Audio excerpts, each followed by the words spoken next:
It's the afternoon experiment. My name is Emanuel Livingston. I'm with you until probably around 5 o'clock. Probably around 5 o'clock. 513-717 King. 513-717-5464. That's the number to get on board.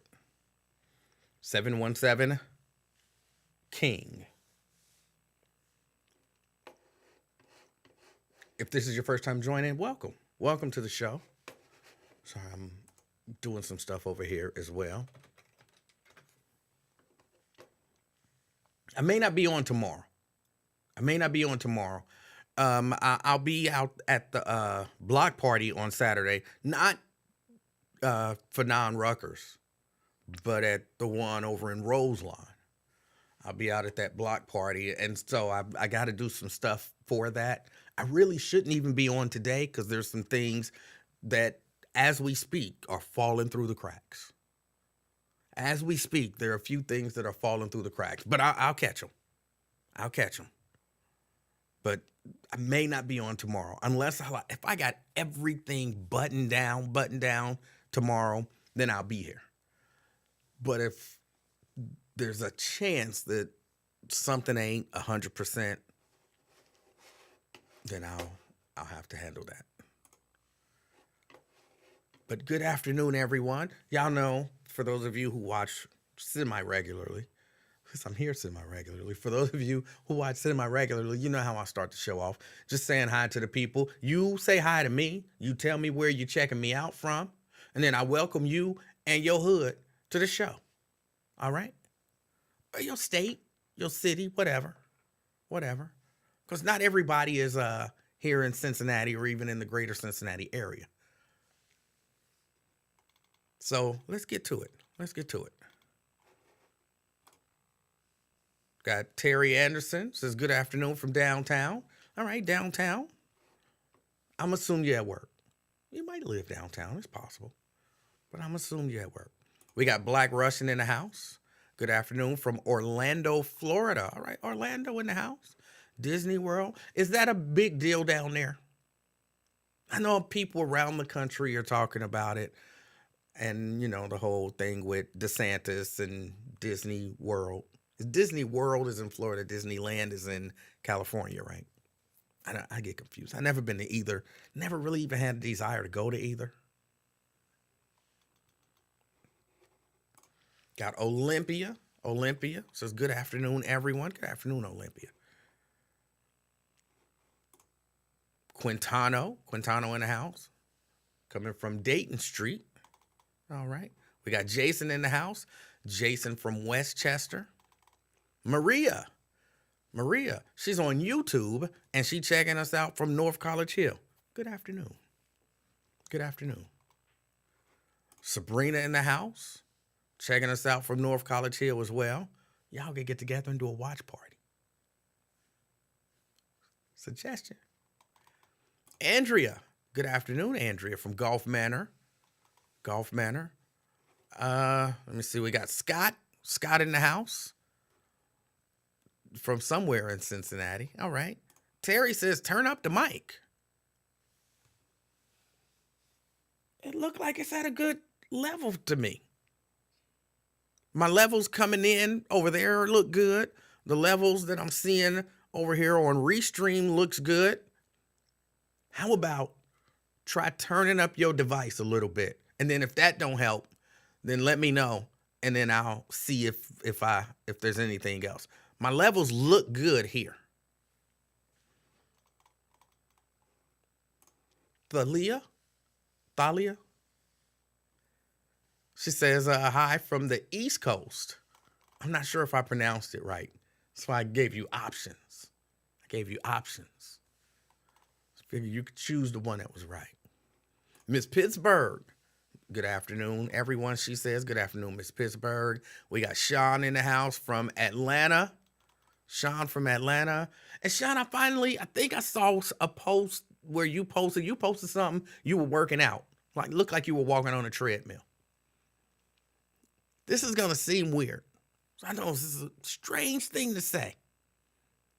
But you don't look like you from Atlanta. You don't look like you're from Atlanta. I hadn't seen your photo, and I'm just assuming that was you. But in my mind, you was you don't look like I thought you looked, and you don't look like you're from Atlanta. That's all I'm gonna say. But welcome, and good afternoon, David in the house. Good afternoon, David. Oh, the little baby is in Houston. She's in Houston, so I haven't seen her all week. I mean, it's been cool. I miss, messing with her. But she'll be back next week. And then she'll be picking on me. And I will have to defend myself.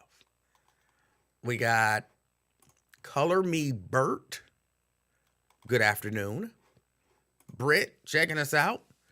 Good afternoon from Dallas, Texas. Black Russian says he's just there for business. Okay, all right. We got Myosha, says she kicking it in Avondale. Went walking yesterday, and my allergies got me sounding like Marge Shot. Ooh, all right. The allergies got you sounding like Marge Shot. Okay. Uh-huh. We got Rick. Rick in the house. Good afternoon, everyone. And you too, E-Man, from Kroger. He said he black, so it's got an S on it. Oh, my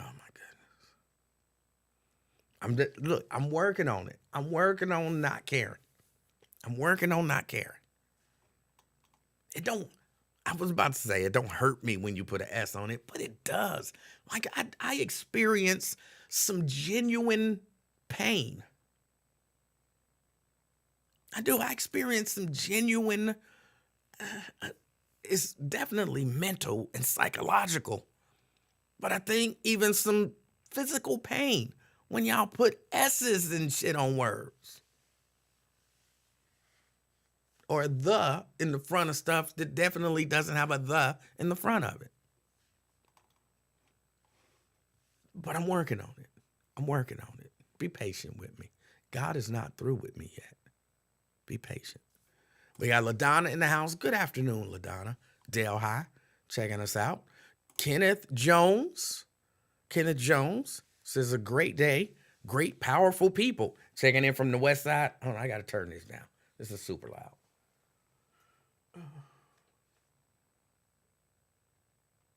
Where's my headphones at? Oh, there they are. Oh, wait a minute. Okay. That'll be much better for me. It shouldn't have changed anything for you, but I had to turn my little earbud down.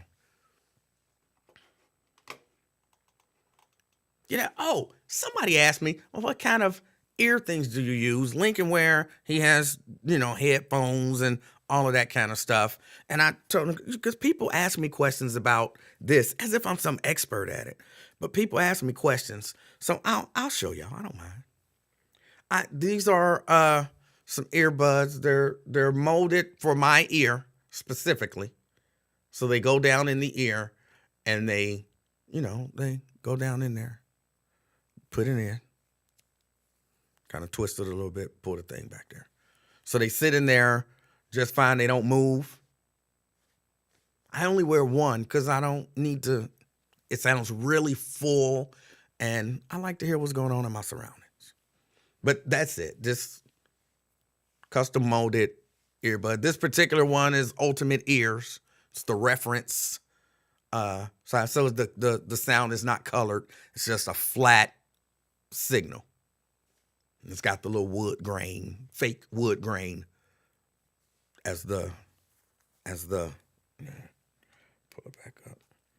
The little fake wood grain as the faceplate. So for those of you wondering, that's what I use. Other people use they got all kind of different stuff. Like when you watch the news, they got the little thing with the little coiled wire. I'm doing my finger like that, like y'all can see. It's got the little coiled wire. So when they turn their head, the little spring action happens so that it doesn't pull. Because it can pull if you don't sit it right. But I know how to do it so that it don't pull for me. All right, there we go. Sierra says, happy Friday Eve from Massachusetts, right? We got Tiara. I did it again. We got Tria in the house. She says, good afternoon, King. She did it right. And family from Columbia Township. I knew what you meant. Lonzo in the house. Good afternoon, everybody. Good afternoon, Lonzo. And April, good afternoon to you as well. And Sean acknowledging, yes, that was him. Jason wants to know, how does someone from Atlanta look like? You know. It's Atlanta. You know.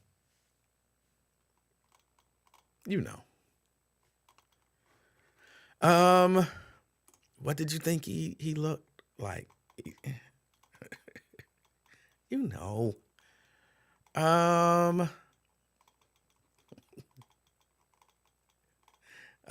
Yes. Yes, she is getting her travel on.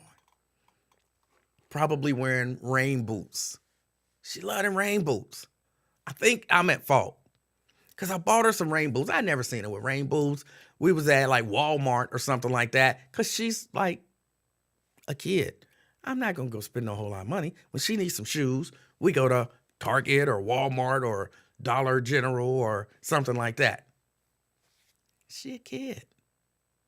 She ain't got no Nikes. Not from me. Not her parents. They be buying her expensive shoes. I'll be looking at them like, why?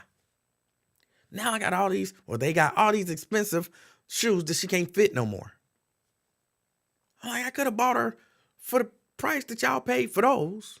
I could have probably bought her 12 pair of shoes at Walmart or at Dollar General or, something like that. But now they like to spend money. Okay, whatever. So we were out. We were looking for shoes. And I'd never seen her in rain boots. You want these? No. You sure you don't want these? No. Here. They had like 5 or 6 different designs. Rain boots. I said, pick one. Pick one that you like. At the time, she was big time in the unicorns. So she saw some with a unicorn on them. She said, I want those. I said, all right. So we got them. They're probably like $7. No biggie. They was a little big. They didn't have them in her size. So when she put them on, she was kind of flopping out of them. So I didn't let her wear them for a while. Probably about 6-7 months. She didn't get to wear the shoes. But every time she came over, she would look at them. I said, can I wear my rain boots? No. They too big. Like every hour. Can I wear the rain boots? No. They too big. Come back the next day. Can I wear my rain boots now? No, they too big. So she built up some anticipation. And then when she finally put the rain boots on, you couldn't get her out of the rain boots. It was like summertime. Not a cloud in the sky. Can I wear my rain boots? Why? I want to wear my rain boots. No. I want to wear my rain boots. Okay, put on the rain boots. So now she got a thing for rain boots. And so you will see her anywhere. She'll be all over the place. Not a cloud in the sky. But she want to wear her rain boots. Of course, they're not the same rain boots. That was probably about 2 years ago. Yeah, maybe not 2 years. Yeah, probably about 2 years ago. Yeah. But now she always running around with rain boots on. So she's probably down in Houston in the scorching heat with some rain boots on. Because she would throw a fit if she can't wear them rain boots when she want to. Either rain boots or Crocs. Try to put her on some regular gym shoes. She don't be having it. Rain boots or Crocs. And then I put her on some shoes that light up. So then she was cool with those. But they was like from Walmart. So they didn't last all that long, light-wise. But it was cool because we just went and bought some more. Um, why did I start talking about that? I don't know. Because she's getting her travel on. Nikki. Good afternoon, Nikki. Andrea says don't flash smack little baby. I'm pretty sure I've done that before. Dina. Good afternoon. Checking in from Walnut Hills. Excuse me. Terry says better sound. I didn't adjust the sound. So if it sounds better, you did something. I didn't adjust it. I mean, I adjusted what I'm hearing, but that doesn't adjust what you're hearing even a little bit. Let's see. We got McConnell in the house. What's up, McConnell? Y'all got him cussing earlier. Who cussing? I don't cuss. Brenda says hello from Fairfield. A few people putting some S's on stuff that ain't got no business putting no S on. Shahara, who don't listen very well. She says, good afternoon, everybody. President Emanuel checking in from Bond Hill, working from home. Did you ever go back and look and see that the person did say what you said they didn't say? Because technically, you owe me an apology. Technically, you owe me an apology. I'm not going to hold you to it. We'll just put that one on the shelf. But just know you do. You owe me one. Lady K, I don't cuss. What are y'all talking about? I definitely don't curse. I've never put a curse on anyone. Let me see.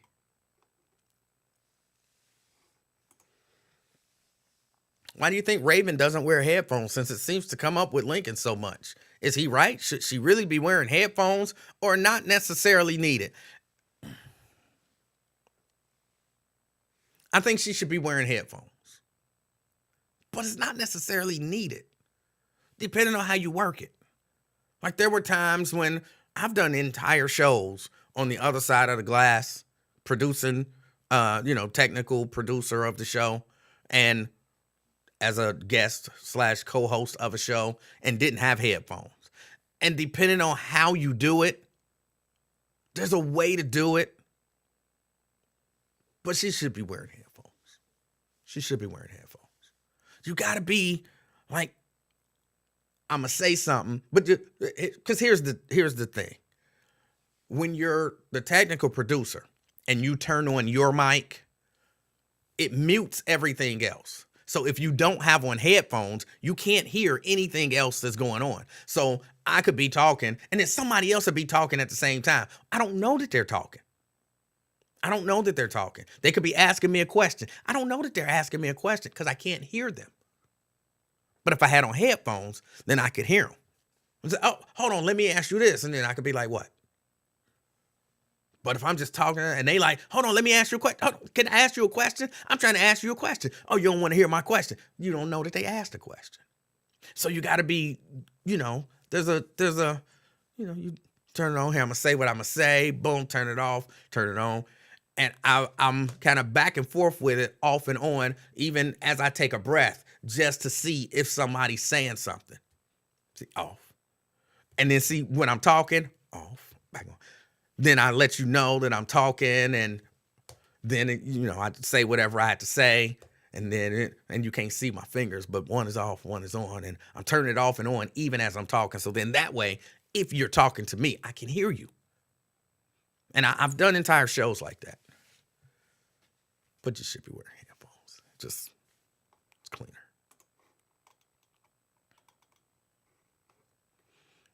Where is the black kitty cat? I don't know what that means. Regina says, good afternoon from Madisonville. Good afternoon, Regina and Madisonville. Pamela says, good afternoon from North Avondale. All right, got North Avondale in the house. Say, that's a damn shame, man. I don't know what's a shame. I don't know what you're talking about. I might be behind. Lady K says, my son and daughter both love rain boots. Yes. Broken Wing says, you're El Cheapo. Right now, she's 5. When she was 2, why am I going to be paying all this money for Nikes and Vans and what are all those other shoes they were buying? All of these name brand shoes, some of them I didn't even know what the name brand was.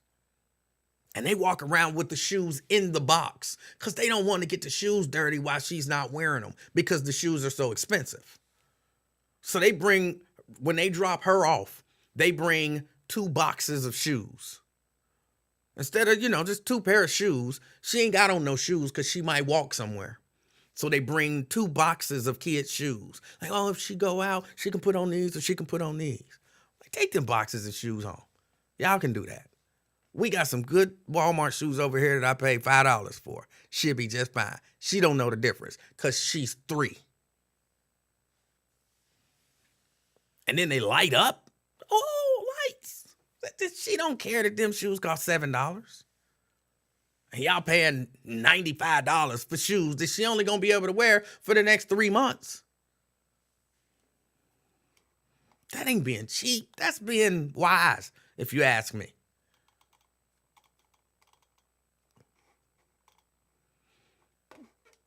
You can't be buying. Yes. She don't know. She just know they shoes. That's it.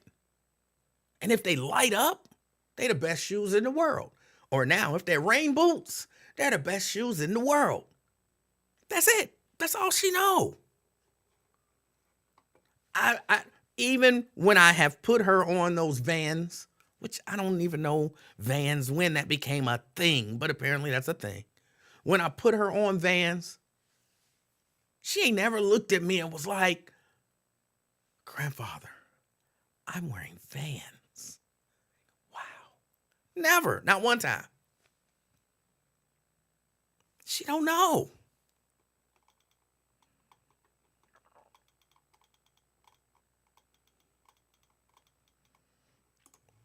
Oh, hell no. $7. What is wrong with y'all? We got Dwayne in the house from Mount Airy.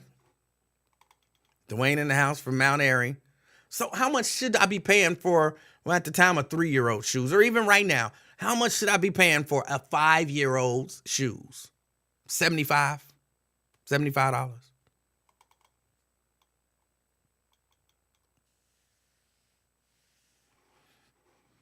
John says, good afternoon. Good afternoon, John. I hope you're doing all right. Pamela says, when my 35-year-old daughter was little, I would try to buy her sneakers at the mall, but she cried for the light-up shoes from Kmart. So, Kmart on Ridge, we went. They don't know. They don't care about all that stuff until you teach them to care about it.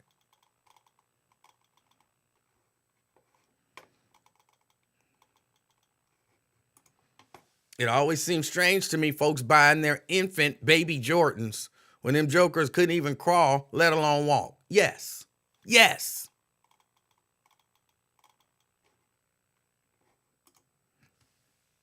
I had a debate. I feel like Crocs are for women. What's your opinion? I've never worn that type of Crocs.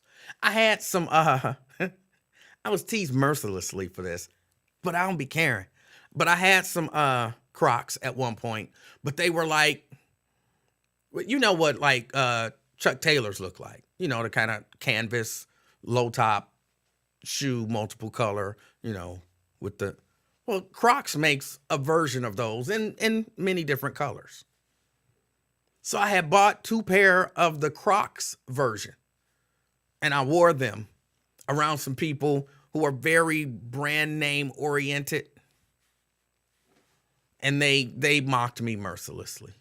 I think shoes are just shoes. I don't care. If you comfortable in them, wear them.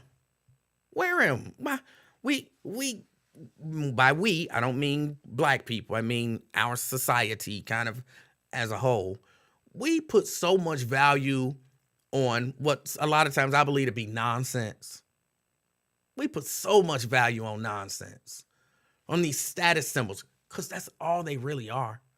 Well, no, I like the quality of it. Stop it. What's the quality for the little alligator on your chest? You know what I'm saying? The little polo man on your chest. You ain't buying that stuff for the quality. You buying that stuff. Look, granted, sometimes you're like, oh, I like the way that look, and so you buy it.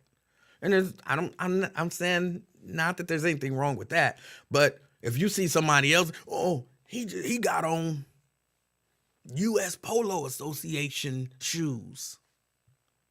I've heard people mock people for wearing shoes from the U.S. Polo Association.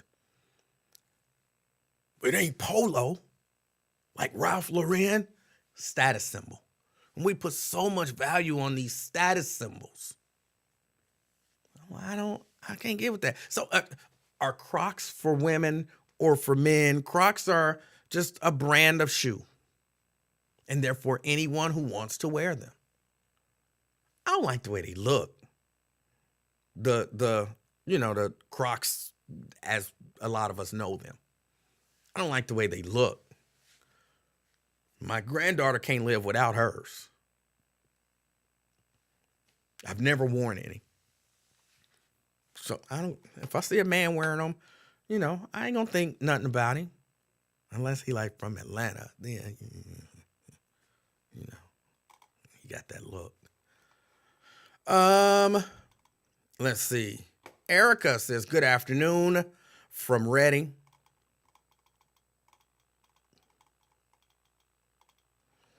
What up, E-Man? Shahara says, I owe you no such thing, sir. When you paraphrase what you thought the person said, you prove me right, then you were wrong and I was right.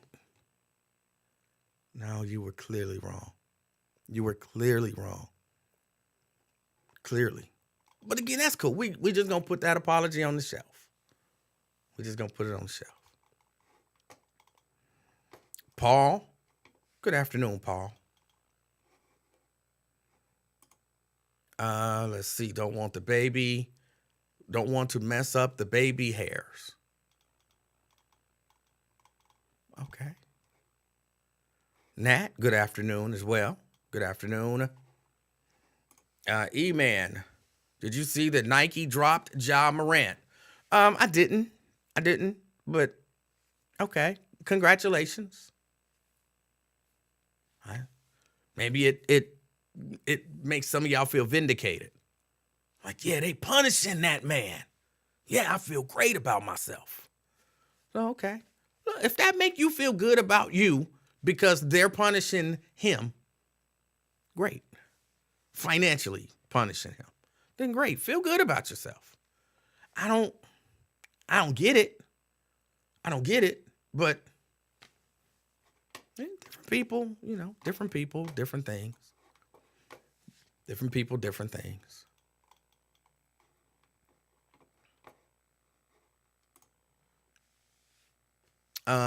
Two pairs of shoes.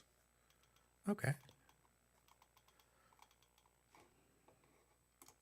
Sierra says, I wore Payless Barney shoes, and I loved them when I was a kid. I had no idea they weren't Jordans. Kendall says, kids are mean. They will cap. No. I mean, yes. But again, at the time she was 3, and even now she's 5. If the kids in her preschool class, I'm still mad because she could have been in kindergarten 2 years ago.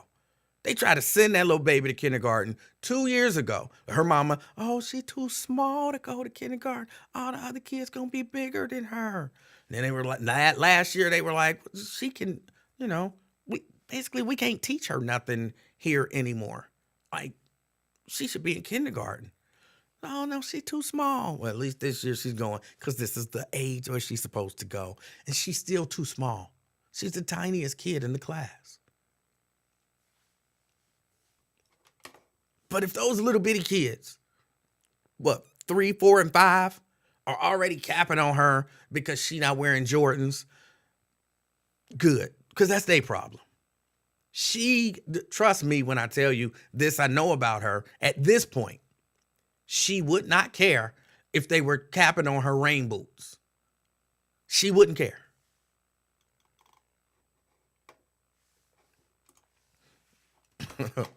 I'm, I'm a monster.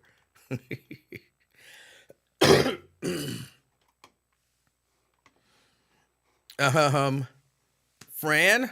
Fran says, well, whoever that may be is not dressing the child for herself. They're dressing her for show to the public to make themselves look good. We worry a lot of times about status symbols. And look, if you are down with that, then just, you cool. I don't have no problem with it. But just, I know what it is. I know what it is.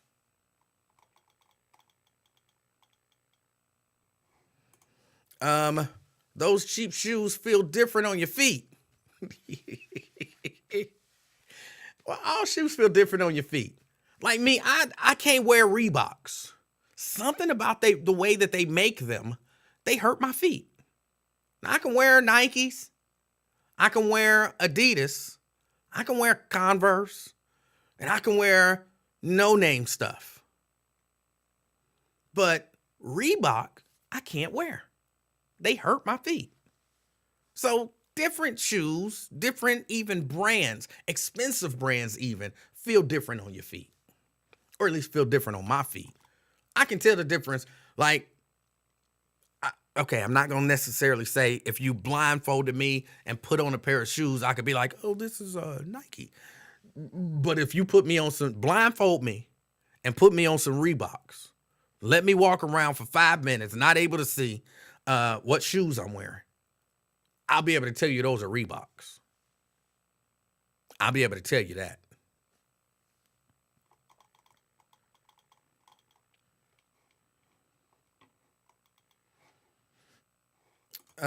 Let's see. My wife goes to Once Upon a Child when she want to buy some name brand shoes. They be in good condition for the Lolo.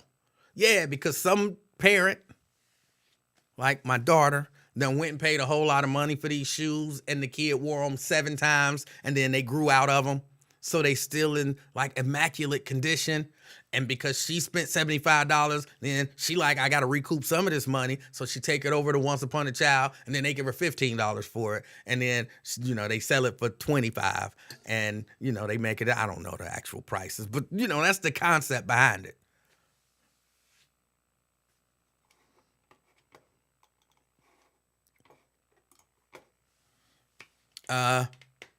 Francis in the house from minding my black-owned business. That's not the way you're supposed to do it. Miss Pittsburgh say, I understand that is how my daughter is, and her husband with a 1-year-old. They buy them expensive gym shoes and Nike Jordans. They spend over $100. So I just said, wow, yeah, it's status. Those are status symbols. Because the kid, a 1-year-old, don't know.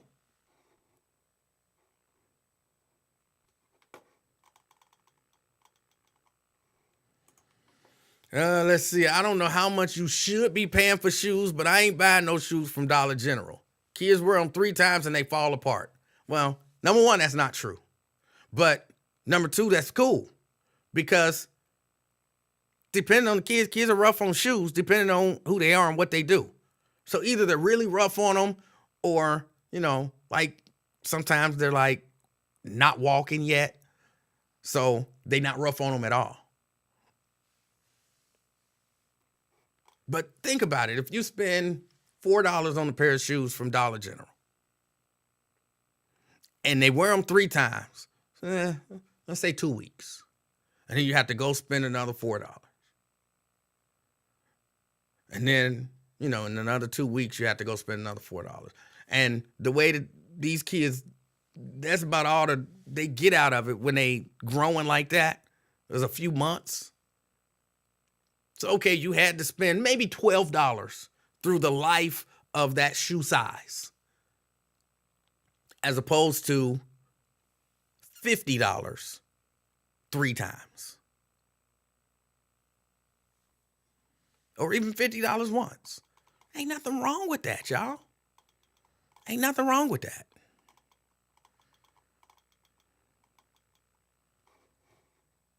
Kenneth says, Birkenstock Croc feel good on the feet. Never wore them. Never wore them. Nat says they have the Croc store in Monroe that I buy my son's shoes from. All right. Jerica says, we were never raised to value name brands I can't force myself to spend more than $100 for shoes. I'm trying to think. I bought a pair of Jordans once. They weren't full price. They were like 2 years old. And when I say 2 years old, they were those, remember when the North Carolina, the powder blue and white ones? Remember when those came out?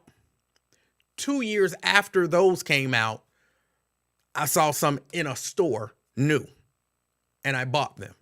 So I think I might have paid like $50 for them. And I wore them. And people was trying to cap on me. Oh, you wearing them old Jordans? Yes, I'm wearing old Jordans. That's the only pair of Jordans I've ever had and I've ever worn. I'm just not, again, I'm not that much into shoes like that. I mean, clearly. Most of the shoes that I wear now, I see on Amazon. And they ain't got no name brand pasted on them. You know, this discernible. You know, there's a name, I guess. But they just shoes. And they'll be like $30. And I buy them. I got this pair of nice, what I like, nice yellow shoes. And I wear them. And, you know, once they get kind of scuffed up or whatever, I take the little sole out. I throw them in the washing machine. I wash them. I let them air dry. They look brand new. I can do that probably about 4 times. And then, you know, when I can't do it no more, I spend another $30. I got a pair of the yellow ones. I got a pair of purple ones. I got a pair of gray ones. I got some black and white ones. I got some green and yellow, almost like, think Oregon. I don't spend a whole lot of money on stuff like that. I just don't.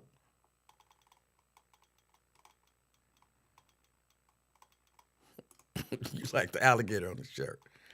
And they did. I told you I wore the little Croc Chucks, and they capped on me. But guess what? I'm still here. I'm still here. I was all right with it.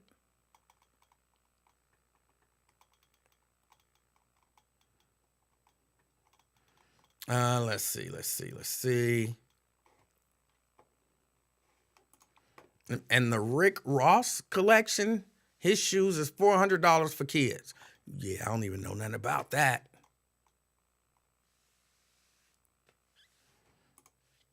Did somebody mention Pro Wings? The worst shoe Satan ever invented? Okay. Look, y'all. I had shoes from Kroger. From Kmart. I've never had shoes from Kroger. I had shoes from Kmart. I got capped on. I was in junior high school. I got capped on. And I'm still here.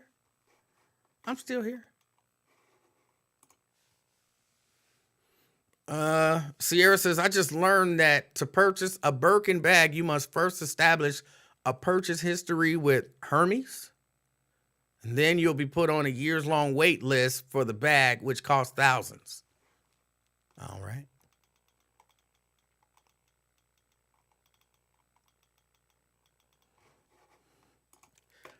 So I think I'm really behind.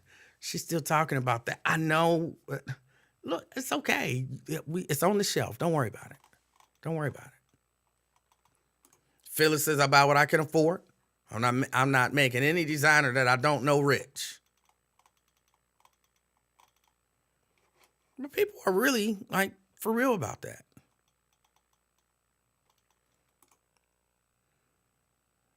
I was just musing this morning about the fact that I prefer to have a lot of less expensive clothing items than to have fewer expensive items. I like versatility. I want to wear a different outfit every time I go out. All right. Yeah, I figured that part out. I figured that part out.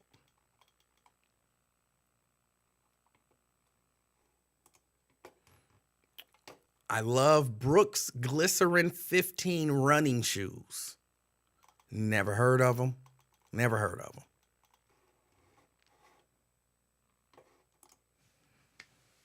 That's black folk biggest problem is status symbols. White folk will walk around all day in some tore up sneakers and not get capped on, but let a brother do it. Well, oh no, that's not true either. White people down with status symbols too.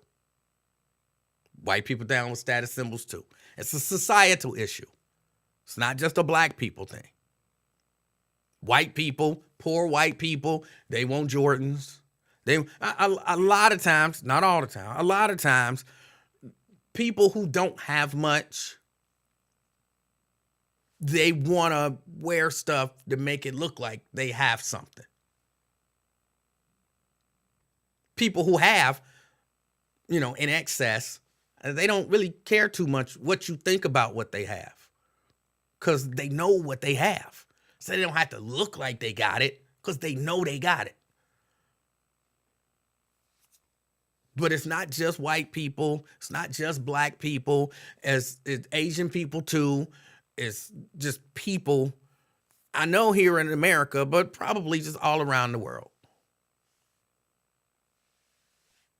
Probably all around the world.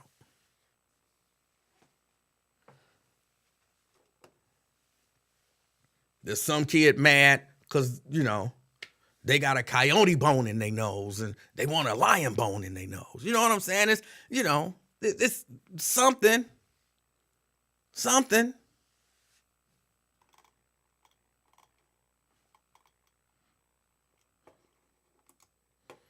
What were his purple shoes? They're just purple gym shoes. And here's what I tell you. I don't wear them for nobody else. I wear them for me because I like them. But every time I wear them, and I mean without fail, my wife, Mrs. Livingston, she thinks it's the funniest thing in the world. We go somewhere and there's always, without fail, somebody like, ooh, I like those shoes. And I'm like, thank you. And we keep going. And she's like, yeah, every time you wear them shoes, somebody say something about them. Because they just catch your eye. It's a different color. The yellow and the purple, and it's just different. You don't see it everywhere. But I really like them, and they're really comfortable, and they're really cheap. Black Lion, you say, what's good? What's good, man?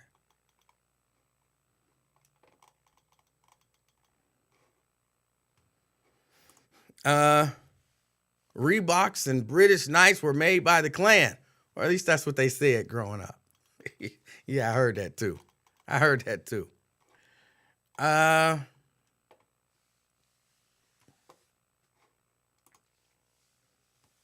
But just think of the financial investment you could be making with that dough. Man, we can be so wasteful. Status items are actually financially worthless.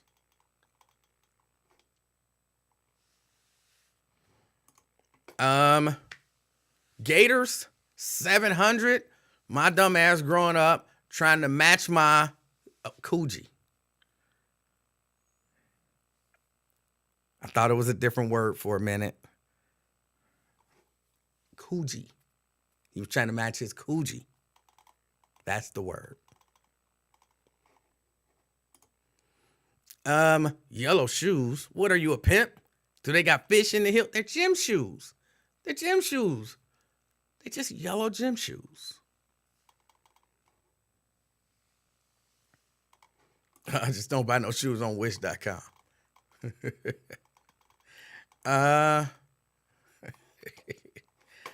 Kenneth said Kroger sells shoes now, name brands.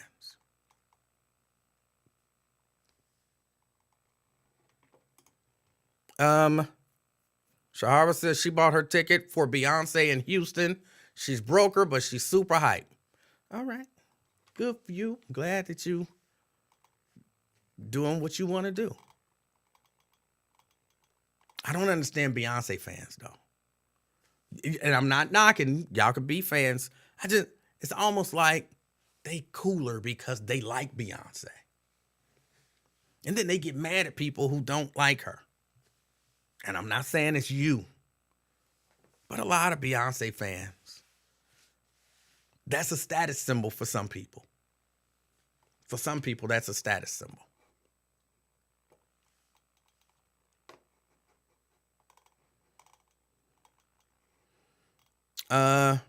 Fran says, I have a pair of no names that are blue and green. Was downtown one day and a lady tried to clown me. I just smiled and started telling her how comfortable they are and how many compliments I get on them. Even told her how inexpensive they were. The end of the conversation, she was ready to try to get a pair, but I wouldn't tell her where I got them. Your Kmart Adidas had one too many stripes. So did mine. And they was capping on me. It was cool.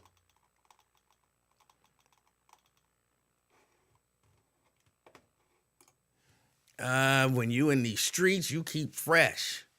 I see a lot of people in them streets that don't look or smell fresh. So that's not necessarily true. It's not necessarily true.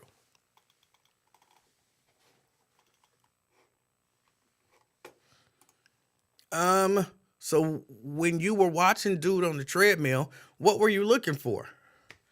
Nothing. I just saw him on the treadmill. And I was like, hold on, who was it? Because you scroll. I scroll on my phone. I very rarely go on Facebook on the computer, which is why I be missing y'all messages, because I don't have Messenger on my phone. I don't know why, but I refuse to put it on there. I don't know why. I don't remember why, but when I made the decision to not do it, I was resolute in that decision, so I refuse to do it now. But I'm scrolling on my phone, and I was like, I thought I saw the brother from Atlanta, Sean Nutter. I was like, but what? Hold on, what? And I scrolled, I saw the dude walking on the treadmill. I forget exactly what it said. I'm still putting the work in or something like that. It said something inspirational. And I was like, hold on, what's that? And I scrolled back, and it was like Sean Nutter. And I was like, that's him? Really? Okay. In my head, Atlanta,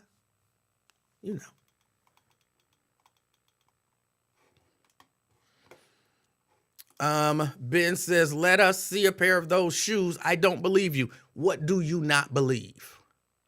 I might show you a pair. I might go upstairs and get a pair. I might show them to you. But tell me what it is that you don't believe. Make it worth my effort. Make it worth my effort. What is it that you don't believe that I have yellow shoes? You don't believe that I have purple shoes? Is that what you don't believe? Because that's not reasonable. It's not logical to question, like, are you saying that yellow shoes don't exist? No reasonable person would think that. So tell me what it is that you don't believe.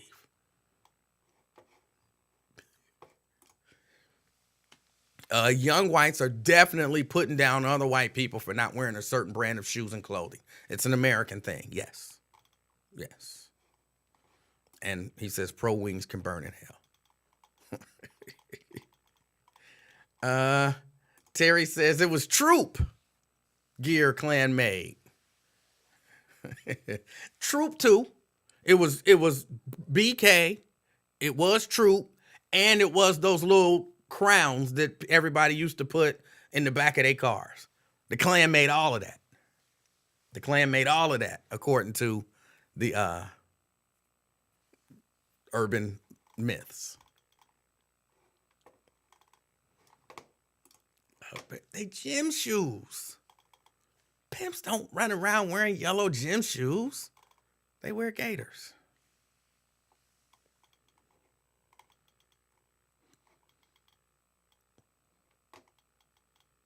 Kenneth said he got yellow gaiters on right now.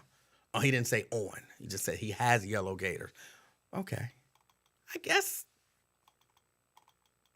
gators exist. Yellow alligators exist, I guess.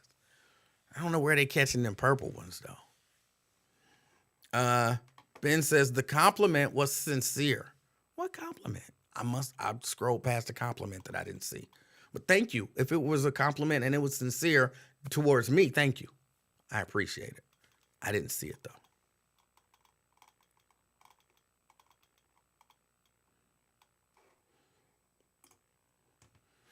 Uh, I am. If I run up there and get the shoes, I'm gonna grab the shirts.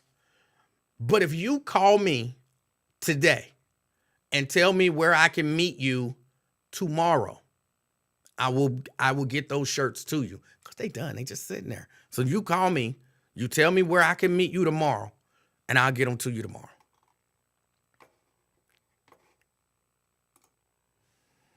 The car freshener crown. That's right. You don't remember that?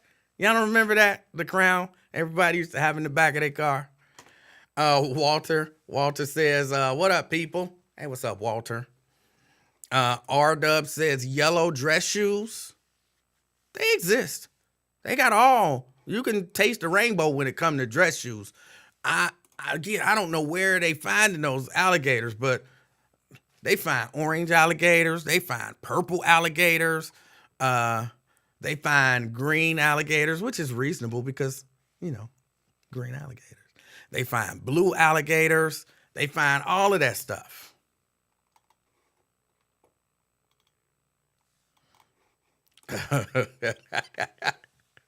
They're here. They're here. We just need to figure out how to get them to him. I'm even willing to deliver. I'm willing to deliver them. He just got to say, okay, can you bring them here at this time? That's it. Is that too much to ask? Is that too much to ask? And I'm not even charging him for them. I'm pretty sure I told you that, Jason. I'm not even charging him for the shirts. The shirts are free. I'm delivering them free. All he got to do is call me and say, can you bring them here? And I'll bring them to him. Like, what more could you want other than to get them sooner? Oh. Hey, Tria, trust me, if those are family reunion shirts, something is wrong with his family. Something is wrong with his family. Let me go to the phone. CK. CK. What's up, man? Can you hear me? There it is. I got you, brother. Had you on the big screen, man. All right. What's on your mind? Text you. Man, I watched your show the other day, man. The last show you did. What last show? Day before yesterday, John Morant show. Oh, okay. Yeah, that was a good ass show, wasn't it? It was all right. It was too many people. It was too many people hating on that brother, but it was all right. That's what made it so great. I'm like, what in the hell is wrong with people? I start asking them, well, what do you think the NBA should do? Should they suspend them for the whole year? Should they expel them? It's like they paying him $239 million, Livingston. So he's valuable to their organization. And the point you were making was great. Like, listen, just get the guy on your side, get him to believe in what you believe. If you don't think he should be doing that, make him understand that. But suspending him or kicking him out the league, that's not going to do anything. You know what I mean? Like, I'm like, what is suspending him for a half a season going to do? They believe that what it'll do is it'll teach him. He going to learn a lesson. You're going to learn a lesson. Right. That's what it's going to do. Yeah, they're going to put him on punishment. Y'all not paying them the money. So if they're giving them $239 million, what they telling you? People come to see him. You see what I'm saying? He's a valuable asset. And like you said, he worth $80 million, man. He can't be controlled. He's 23 years old. Y'all can't tell him nothing. Now, unless he commit a crime or something, you got him. But doing what he doing, like you said, absolutely nothing. Y'all got your panties in a bunch because you're jealous because of your status, so you want to see a guy go. You want to see a guy like that get tore down. What would you say? Shannon Sharp say, go back to the mud. Yeah. Right? Yeah. They want you back in the mud. So the point she was making was great. Like, listen, stop equivocating this guy to a killer or a rapist or something. He ain't did nothing. He just did something y'all ain't like. You see what they did to Kyrie Irving, Mr. Livingston. This is part two. Kyrie Irving got suspended for absolutely nothing, doing nothing wrong. Now they doing it to John Morant. We got real criminals out here y'all need to worry about. Not no John Morant listening to a song flashing a gun. And I think you were just trying to get people to admit, just say you don't like the dude. You don't like young people getting money like that. Because they can't admit it. Well, look, but here's what I figured out. The why I haven't figured out. But it makes some people feel good to see that young man potentially lose tens and maybe hundreds of millions of dollars. Like, they feel good about themselves because he's losing money. It ain't, and I'll be asking people, like, how much money is he costing you personally? Right. Like, are you his agent and you get 15%? So now you mad as hell because he done just cost you a whole lot of money? Or like what? Why do you feel good that he's losing millions of dollars? I don't understand it, but I know it to be a thing. They mad at you. It's so bad that they mad at you for supporting the young brother. Because you broke it all the way down. Like, okay, well, tell me what he did wrong. Like you said, he not wanting to be controlled. Listen, I got the paper. Yeah, I didn't do anything. You showed LeBron James shooting a machine gun. Like you said, LeBron didn't do anything. No. He didn't do. Okay, he was in there dancing and singing. And let me say, some people were suggesting that by me talking about LeBron that I was saying that he should get in trouble. No, I was making the point that because again, it had been asserted that there's a rule in the NBA against NBA players owning or having or handling firearms. And I'm like, that's not true. That is not a rule. They can't make that a rule. And if that is the rule, then LeBron would be in trouble or should be in trouble. But neither one of them actually should, because that's not a rule that the NBA has. Excellent analysis. Excellent analysis, because look, I know you don't mess with the Bengals, but I do, right? So let's say if it was Joe Burrow. I don't want Joe Burrow to get suspended because I want him to, you know what I mean, succeed to help the Bengals. You see what I'm saying? So just with John Morant, if I'm a Memphis fan, what am I trying to get him suspended for? And we trying to win a championship here, bro. See, like you said, these people that want him to down, y'all don't care nothing about the Grizzlies, him, nothing. Y'all just getting into something, you know, y'all don't like the young people dancing around with guns. Okay. But what they got to do with John Morant? This is a billion-dollar business. We're not going to get rid of Joe Burrow because you've seen him in the video dancing with his gun. Do you agree? Well, I don't know. I wouldn't say that they should. But I'm gonna be. I don't know John Morant. I'm not a Memphis Grizzlies fan. As a matter of fact, I'm not a fan of his. There is something about his seeming personality that I don't care. It rubs me the wrong way.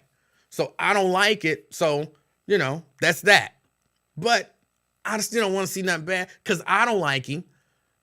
Don't mean that I want to see something bad happen to him or I want to see him lose out.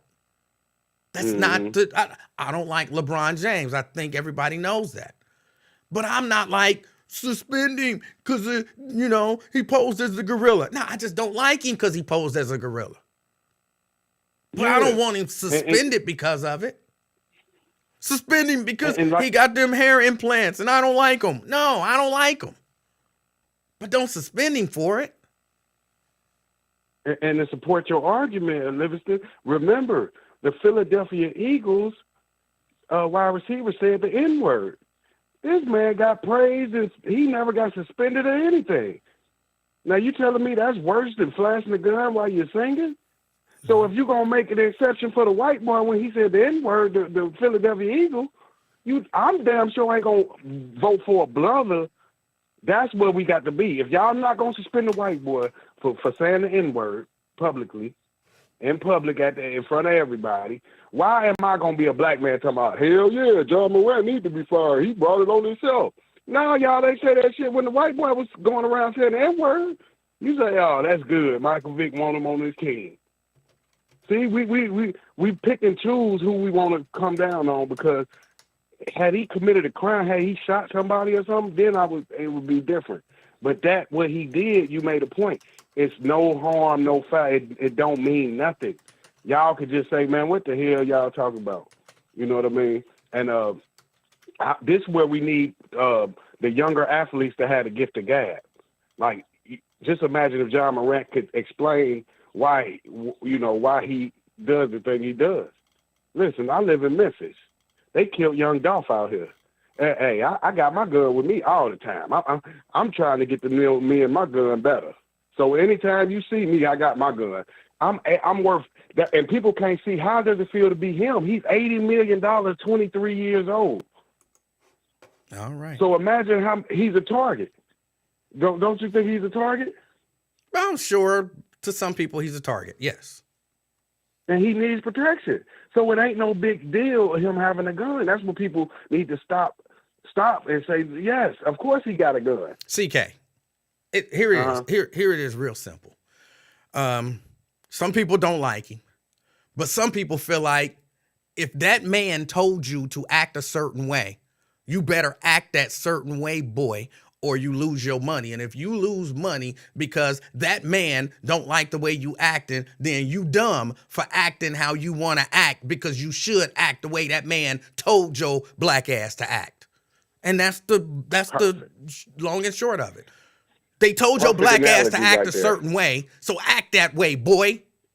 That's the long and short of it for a whole lot of people. Period. And you telling the people that, listen, this man is worth $80 million.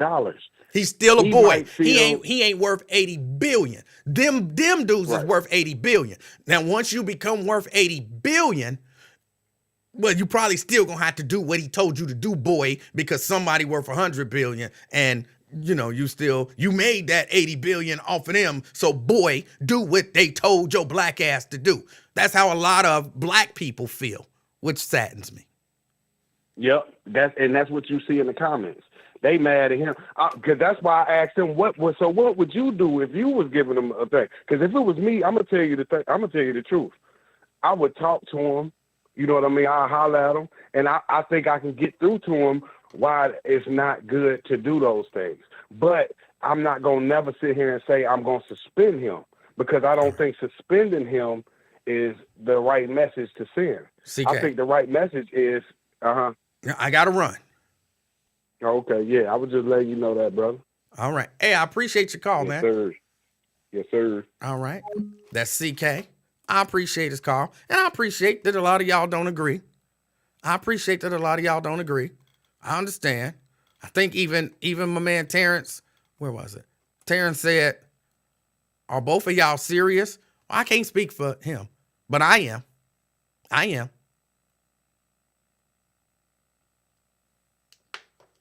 And again, my only question becomes, what law did he break?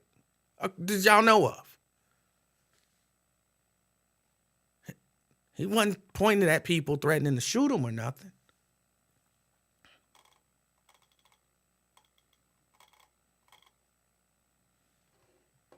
Did y'all just like? His black ass should listen to what the man told him to do. How dare he do what he want to do? Don't he know who owned his black ass? Y'all don't know that's what y'all saying, but that's what y'all saying.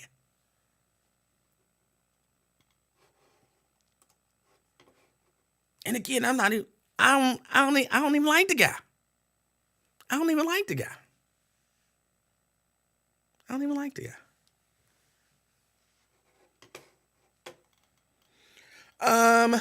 Let's see.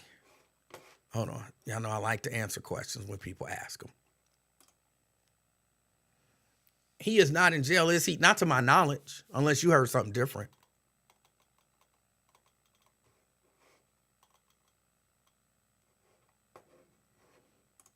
R-Dub says, The NBA has a strict anti-gun policy. Players are required to notify team if they own a gun and are forbidden from possessing guns in various circumstances. What are those circumstances, R-Dub?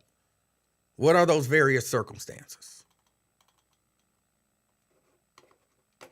Just asking. Because you're kind of putting it out there like you know this stuff. So I'm asking for knowledge. Told you I wasn't going to dissuade you from thinking and trying to be intelligent and everything. So now I'm asking for your help. What are the specific circumstances under which an NBA player is not allowed to possess a gun? Tell me all of them. Because they kind of got to be spelled out. They kind of got to be spelled out. You know, they throw stuff out for being too vague, even laws. Like if a law is too vague, it gets thrown out. That's why they have to set like specific numbers. Like the speed limit is 55. The speed limit is not too fast. They can't say, hey, don't drive too fast. Because people would be driving and they'll pull them over and they'll get a ticket and they'll be like, well, how fast am I allowed to go? Well, not that fast. No, they got to give you a number. It can't be vague. You think if the speed limit sign said, you know, you'd be like, oh, am I going too slow or am I going too fast? I don't know. What's the rule? So they put an actual number up there. They can't create a law that's too vague. So they can't just create a rule and say, well, under certain circumstances, you can't have a gun. But what are those certain circumstances? We'll let you know when it happened. There has to be an actual spelled out set of circumstances. I'm asking, what are they? Fame. Fame. Fame.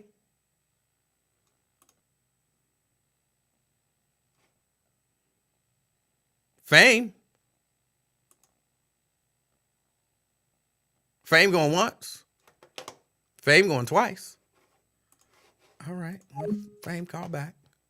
I don't know what happened there.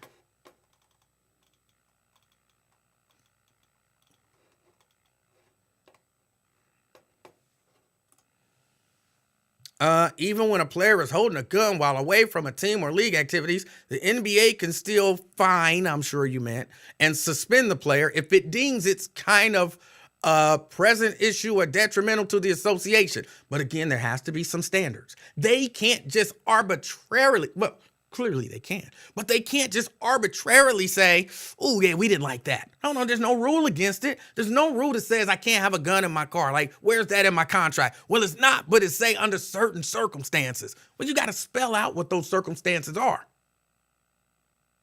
In certain situations, you got to spell that out. And somebody said, well, he's got a morals clause. That's got to be spelled out. You know, a morals clause can't just say, be moral. So what does that mean? No, you got to spell that stuff out.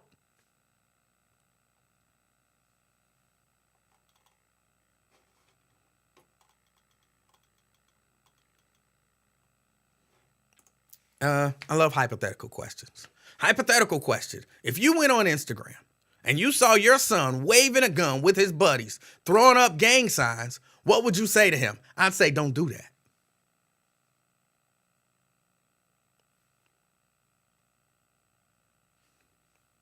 That was easy. I love questions. See how I do? See, y'all ask me questions. I actually answer the questions. See that? Because I don't mind. I don't mind. An employer can create vague rules, sir, and those rules can be challenged, especially in collective bargaining. I worked in a union shop, and they had to spell rules out. Rules had to be spelled out. What's not forbidden is permitted.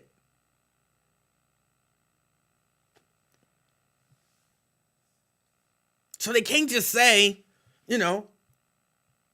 you can't do certain stuff. What's the certain stuff? Well, it's certain stuff. What is it? Certain stuff. You'll find out when you do it. They can't do that. They can't. That would never hold up. Arbitrator would throw that out. You wouldn't even have to argue that. Arbitrator would see that and be like, yeah, that's some bullshit. Go home. You good.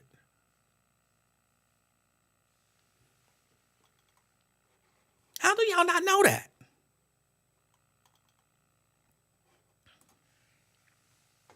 Another question. I love questions. So you believe $1 billion company didn't cross all their T's and dot all their I's and not have grounds to suspend him? I believe that's possible. Yes. See that? See how I just answer questions? I'm trying to, this is like a lesson for people. This is how you answer questions. Somebody asks you a question, you answer it.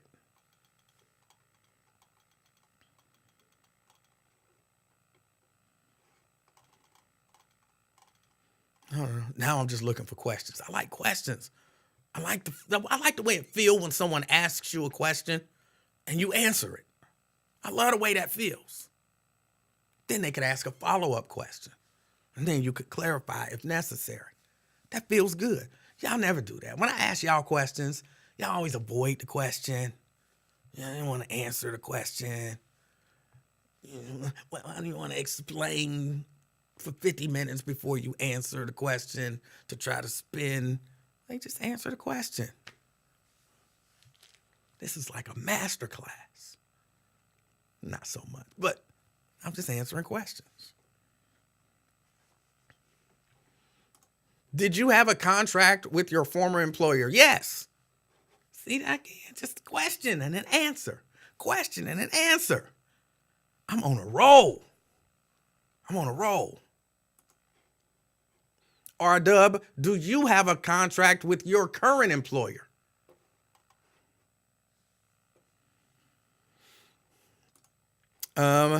Is that a JJ Dynamite pajama shirt you have on? No. See, question, answer.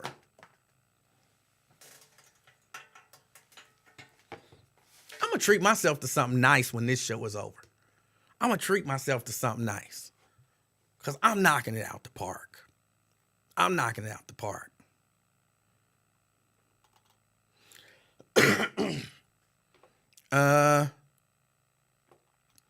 Let me move on. I had another story that I wanted to talk about. CK brought that up. I was pretty much done talking about it. Somebody did mention that he got suspended or Nike dropped him or whatever. And, you know, I guess they felt good about that. Made them feel good about themselves. So, all right. Oh, Walter's back. Follow-up question. I don't have follow-up questions. But then he does it again 2 weeks later after you told him not to do it, and you got family members calling you, asking you what's going on. That wasn't a question. What's the question? What's the question, Walter? What's the question? And the suggestion that I should maybe do something to my son based on the way other family members feel, or they're pressuring me or asking me, which in essence is saying, so because you are embarrassed because other family members are asking you questions, what are you going to do to your son? I never parented like that. I never parented like that. I was never like, you know what I'm saying? Like, I'm going to punish you because some people might not like what you did. What you did wasn't wrong, but some people might not look favorably upon it. So you're on punishment. I was never that parent. Because your Aunt Fran don't like it. And she might see it. And she might say something to me about it. You on punishment. I said, but Daddy, what did I do that was wrong? Nothing. But your Aunt Fran might ask me some questions about what you did, so you're on punishment. That's not reasonable to me, Walter. It's not reasonable to me. I never parented that way. Don't think I ever would have. But that wasn't what I wanted to talk about. Again, that wasn't what I wanted to talk about. I just like questions. I like hearing questions. I like answering questions. Questions allow me to think about different things and, my perceptions and all that kind of stuff. And asking those right questions, believe it or not, I've changed my mind because somebody asked me a question. I was like, oh, I never thought of it that way. So I don't mind questions.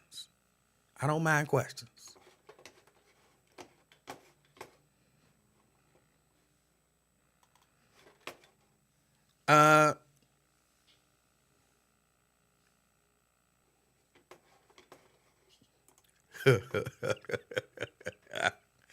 ah,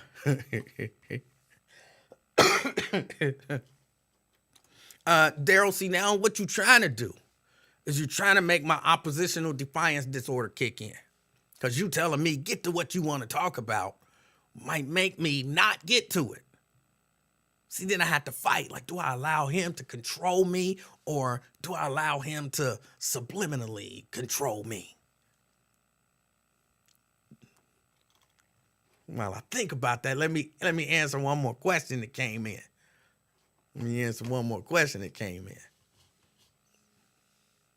What do you do to him? I say to him, that's not a good look. I don't like it. I don't think you should do it.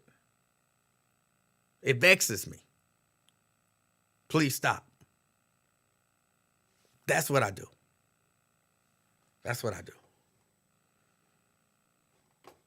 What would you have me do to him? Using your same scenario, he's got the gun, he's throwing up gang signs, I don't like it, and my relatives are calling me. What should I do to him?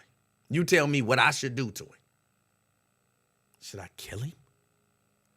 Should I get a baseball bat and beat him? Kick him in the face? What should I do to him? What would satisfy you?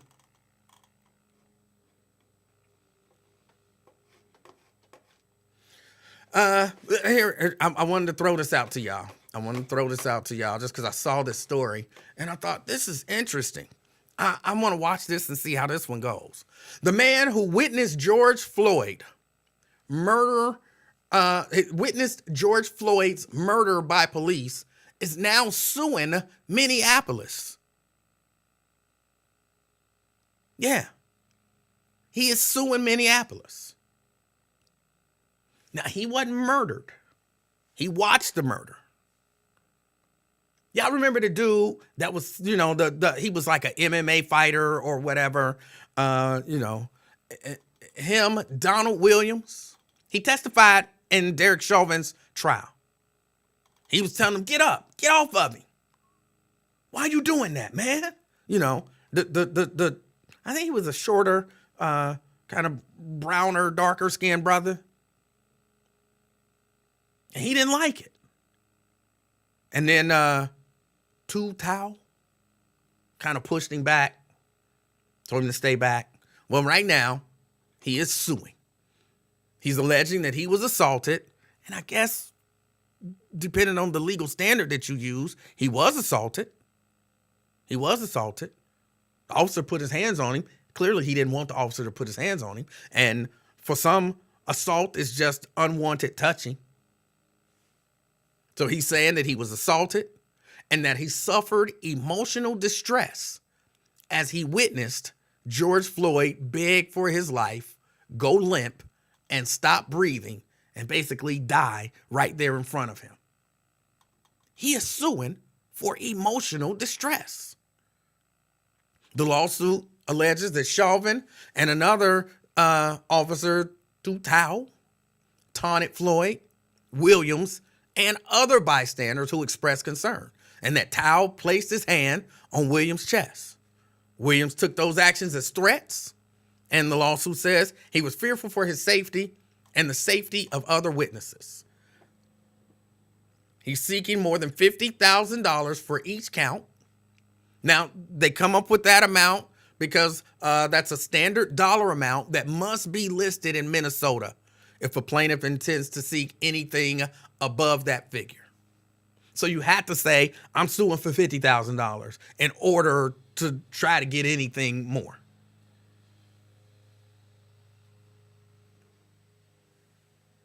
He alleges 1 count of assault, 1 count of intentional infliction of emotional distress, 1 count of negligent infliction of emotional distress.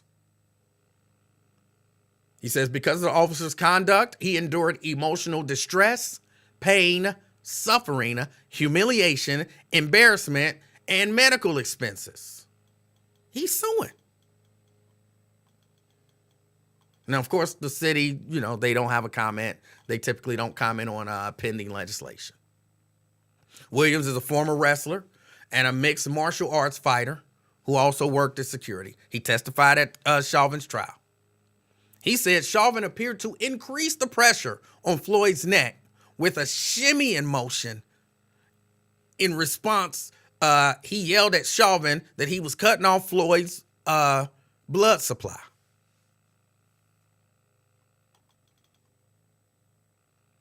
I don't know how many I remember the trial. I don't really remember his testimony. But he was asked during the trial if he grew angrier as the arrest continued, and he agreed that he did. He also didn't disagree when a lawyer for Chauvin said Williams also called Chauvin names multiple times, including tough guy and a bum. And I believe he did.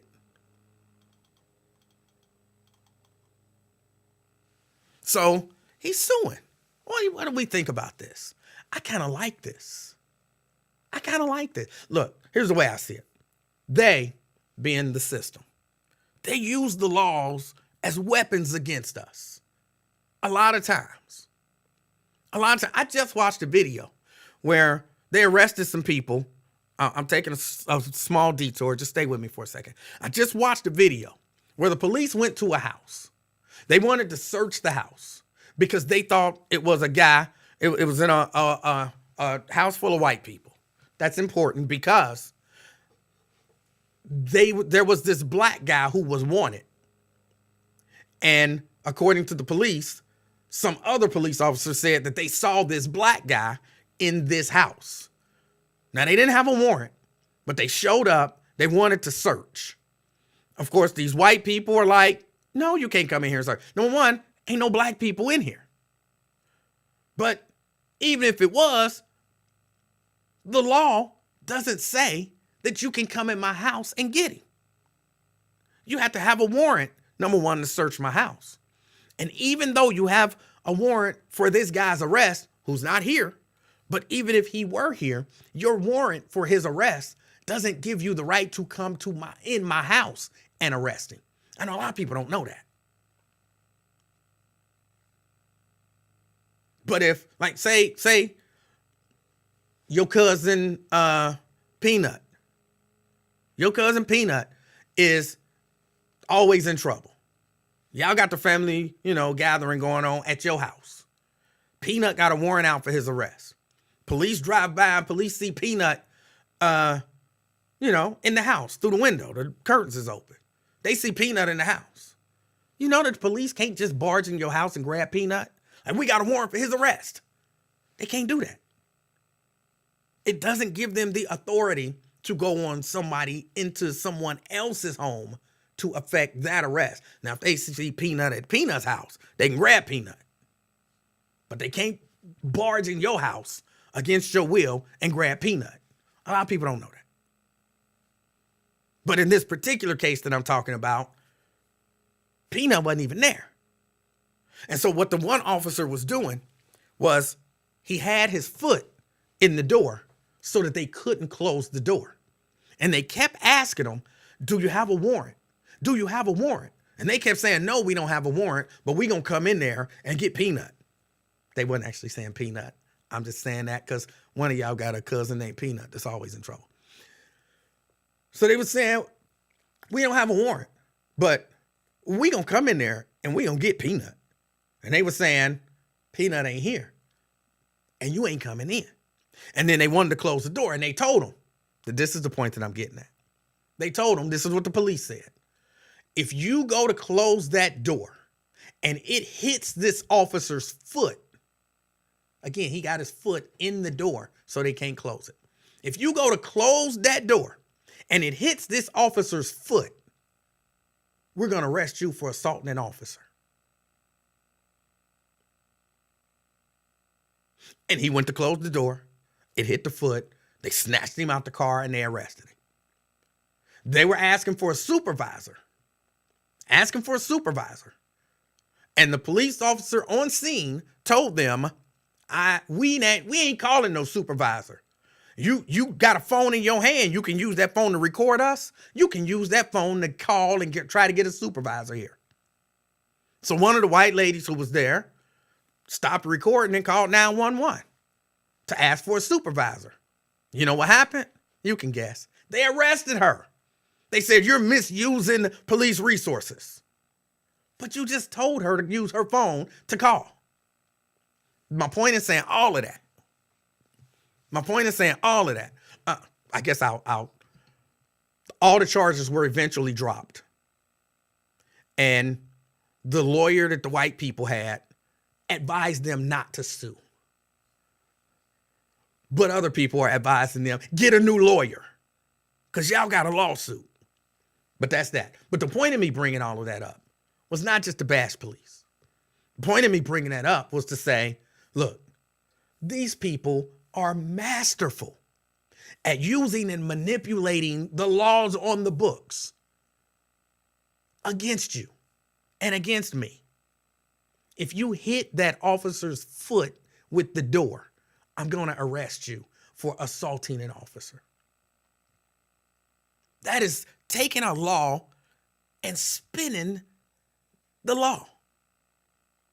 And they don't mind taking the laws that are on the books and manipulating them and using them to control you and to control me and to get what they want accomplished.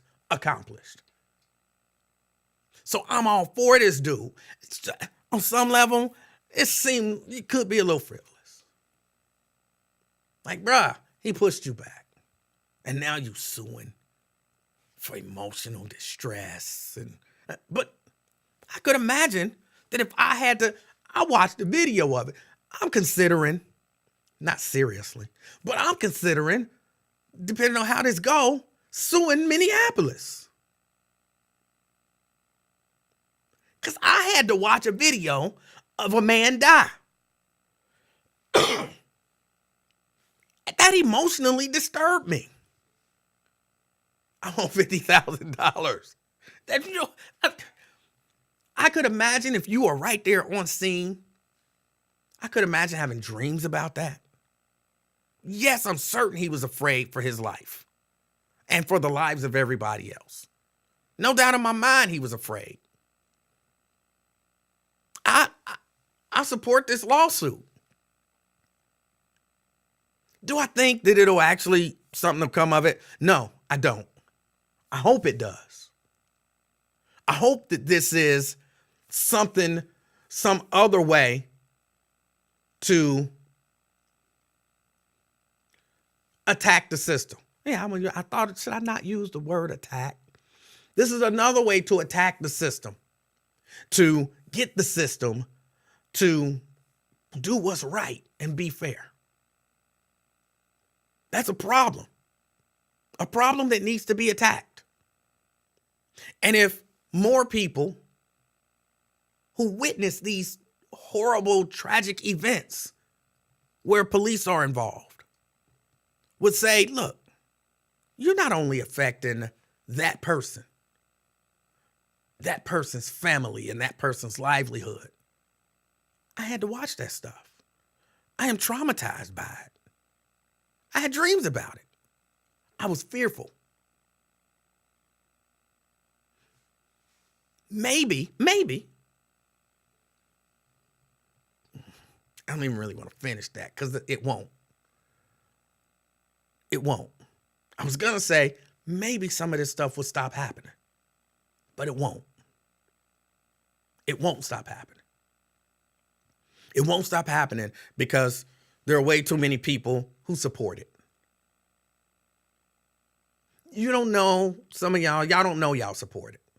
Y'all don't think y'all support it. But some of y'all support it. When you always, back the blue and all of that kind of stuff, you support it.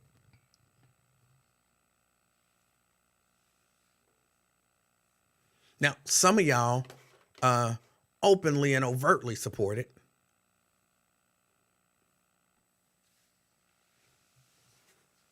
Some of y'all do. I could imagine when the whole George Floyd thing was going on, some people was like, get him.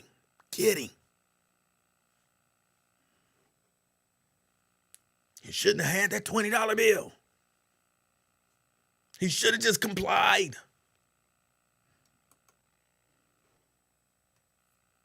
But I think it's a great lawsuit. And I hope he wins. Because a win for him would be a win for us. I feel like the more that we can make law enforcement be held accountable for their negative actions,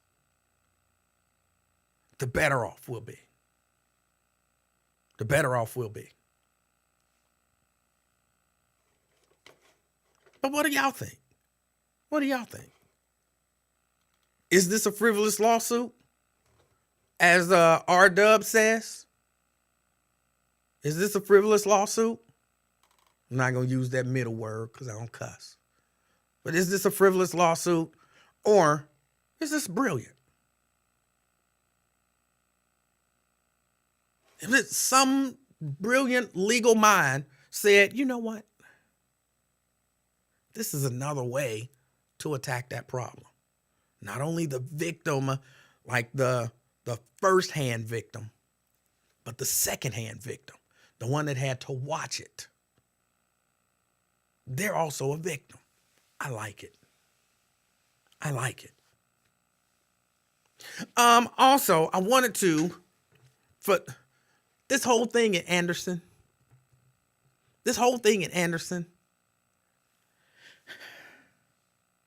for those of y'all who don't know, I guess in Anderson Town Center or whatever it is, the kids over there have been wilding. They've been wilding out. And they blaming it on TikTok and social media and all of that kind of stuff. But apparently them kids over there have been wilding. And a lot of people won't say it. But it's probably white kids.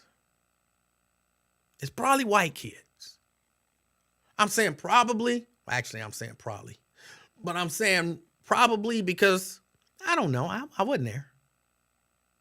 And some of this is, kind of assumption. Thus the word probably.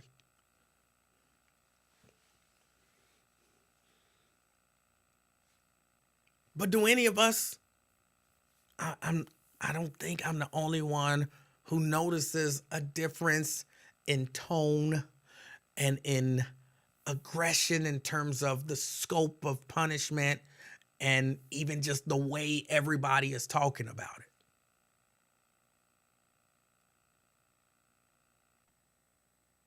I don't hear, like when these kids be talking about, when adults, law enforcement, all that kind of stuff, remember when they talk about the way that the kids act at the mall, when they were talking about Tri-County, when they were talking about Fourth Fair, when they were talking about Northgate, they kind of put me in the mind that they was talking about black kids. Remember they had their dress code, no hats turned backwards, all that kind of stuff, all of that stereotypical, that's black people stuff. And they were going to come down hard. They banned them. They were talking about arresting people. And just the whole tone. The tone of it was different. Now, here in Anderson, these kids been wilding. Some of the stuff they said that they did is funny to me. Some of the stuff they said they did is funny to me. I think it's hilarious that they would go to Kroger, get in the lobster tank, set all the lobsters free, cut the rubber bands off their little pinchers, their claws, and just set them free to roam about Kroger. Is it bad? Yes, it's bad. You shouldn't do that. You shouldn't do that. Just imagine if Ja Morant had did that. Oh my goodness. But no, you shouldn't do that. That's bad. They could pile on like animal cruelty. You know what I'm saying? They could pile on. You ain't know they could have caught these kids. They was in Kroger. They could have caught them. Charged them as adults. Talked about how they were animals and how this was such a bad thing. And where are their parents? What kind of people raise these type of people? Who raised you? You know, all of that stuff. None of this stuff is the conversation. None of this is the conversation. Oh, let a black kid get into a fight with the substitute teacher with no drawers on. We have a whole conversation about parenting in the black community and how black parents don't care about their kids and they ain't there for their kids and the kids don't respect nothing and the kids just act like animals and the kids should be treated like adults and the kids, you know, we go bonkers. We go bonkers. Let a whole bunch of white kids violate all kind of rules and break all kind of laws in Anderson. Okay. We've had enough now. 1, 2, 3, 4, 5. If you're not sitting by the time I get to 10, you're going to be in big trouble, mister. 5, 6. I said sit down. 1, 2, because that's basically what's happening. They basically saying, hey, look, all right, we done had enough. If y'all do it again, we gonna take y'all to 2020. Y'all parents gonna have to come and get y'all.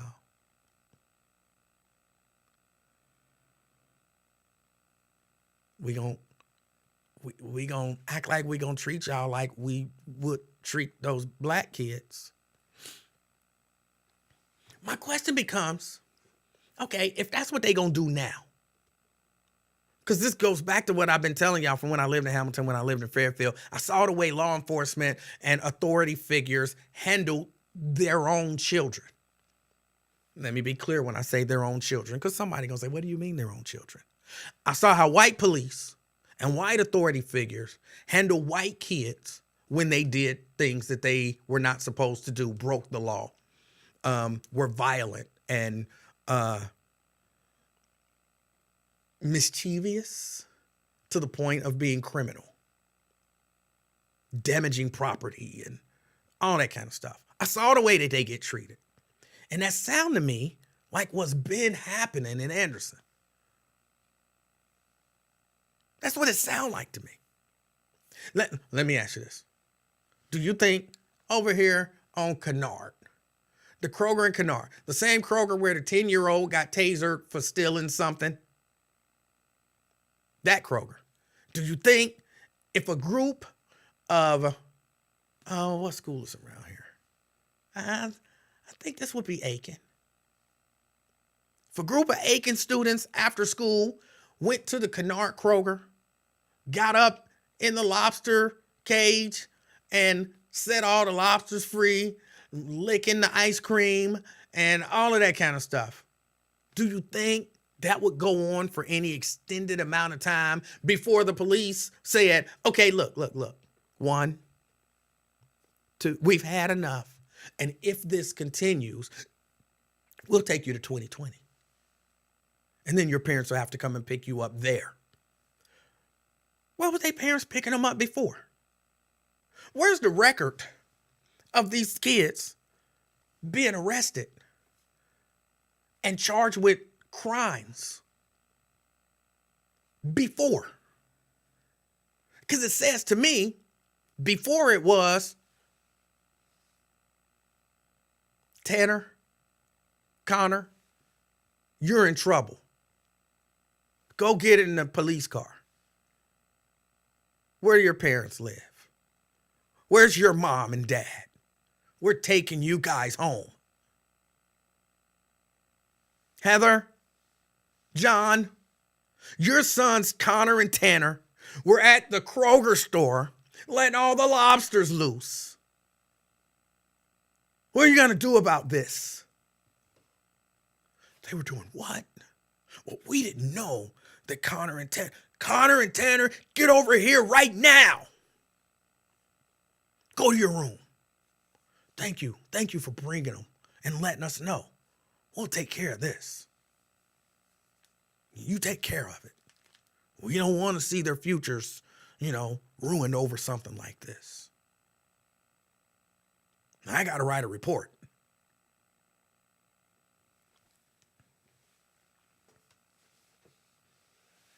And they go in there, Connor, Tanner, what the hell are you guys doing? Dad, it was just my friends and we were just having fun.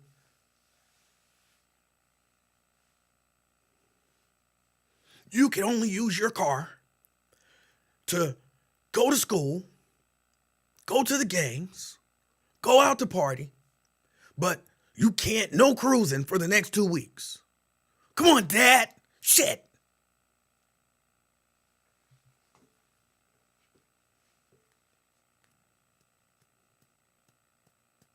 Like, where's the records of all of these white kids doing this stuff?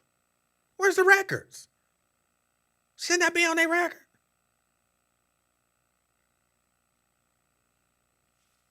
Because Shaquan and Raekwon went up there and did the same thing at Menards. They ain't getting taken home to their parents. They taking that ride.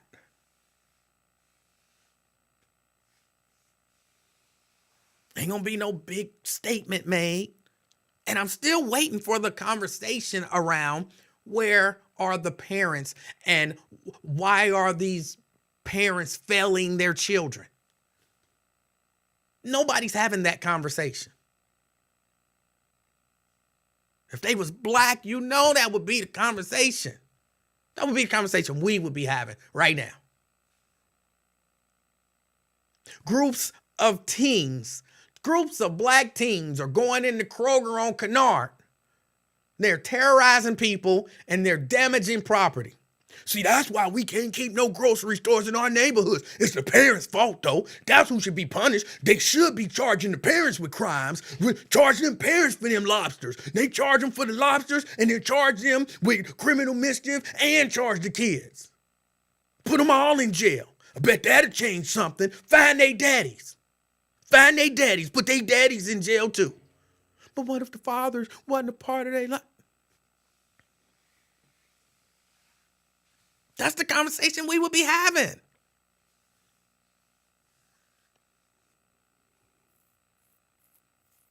I'll be on here defending them. Like, look, y'all, they kids, they gonna do stuff that they ain't got no business doing. Yeah, they wrong. But you can't charge their parents. Y'all know that you shouldn't be charging their parents for that. If anybody gonna get charged, they should get charged and maybe charge them as juveniles with mischief. Have them work off no. They parents need to be charged. They need to go to jail. They need to see. I'm tired of these kids out here acting like they ain't got no damn sense. See, we didn't do that in the 60s. That would be the conversation. I don't hear none of that conversation on the other side. None.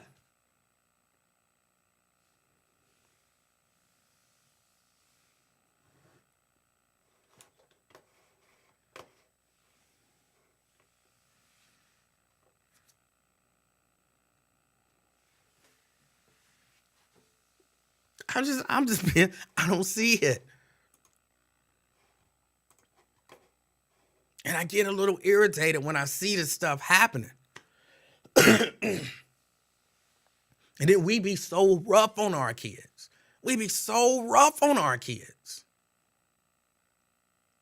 Only black kids do that kind of stuff. You don't see white kids going up in the Kroger letting all of the daggone lobster go. You don't see that, do you? Well, yeah. What? You only see it every once in a while, but usually it's black kids doing it. That's how we feel about ourselves a lot of times.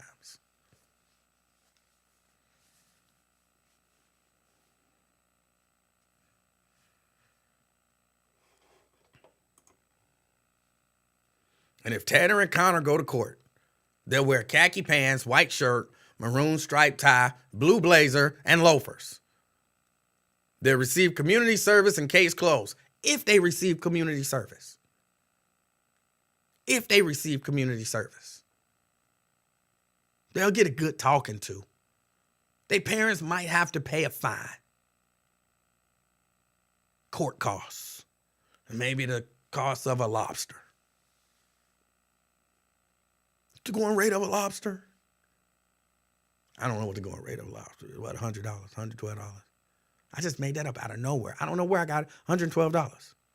But in my mind, that's the going rate of a lobster. $112 court costs.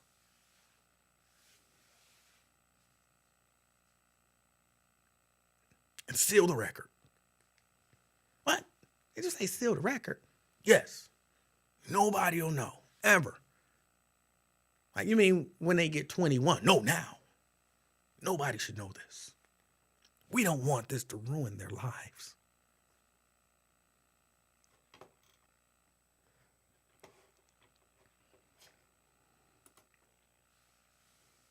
I don't know. In my mind, that's the way people be talking when they be talking like that. Their lips be poked out. I don't know why. I have no idea why. Now, look, actually, don't get me wrong. This is going to be wild to say. But what they doing to these white kids and in the white neighborhoods, that's the same thing that they should be doing in the black neighborhoods. I'm for it, actually. I'm for it. It's the way that we should handle kids when they misbehave. If you don't have to ruin their record, put some stuff, just take them home. Give them some stern talking to. That's what should happen. So what they're doing is right. What they're doing is right. I just think they should do it for everybody. And it becomes wrong only when you look at it and you kind of juxtapose it with the way that we treat young black kids when they do wrong. And I'm talking similar wrong. They out there wilding. Yeah, they fighting. They damaging property. They're committing criminal acts. No, they not shooting each other. At least I hadn't heard that. No, they not shooting each other. I'm not talking about when black kids shoot black kids. White kids shoot white kids too, though, just so we know, just so we clear. I'm not saying only black kids shoot black kids. But that's not the case, or at least that I've heard with this particular situation in Anderson.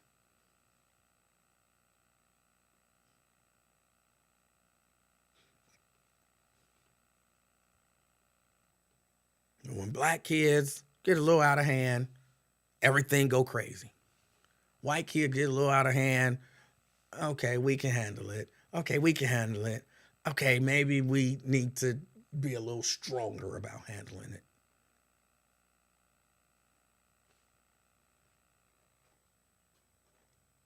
Black kids ruin their life because that's what life are they really going to have, They're not going to college.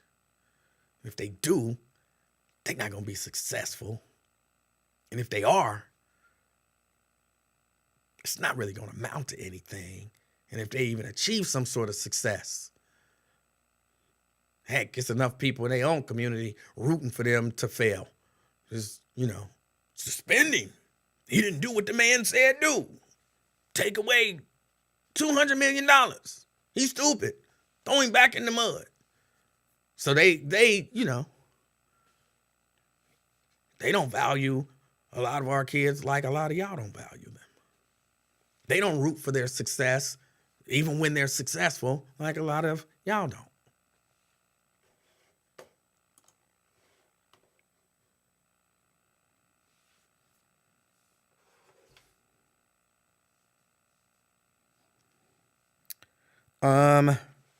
What else do I have? I'm about to wrap it up. Oh, by the way, I did call Wyatt. He didn't answer. I could show y'all on my phone, but then y'all would actually see his number. But for the record, I called Randall Wyatt yesterday. Now, my understanding is he was busy. I'll call him again. But I gave my word that I would call him. I just like people to know I'm a man of my word, for the most part.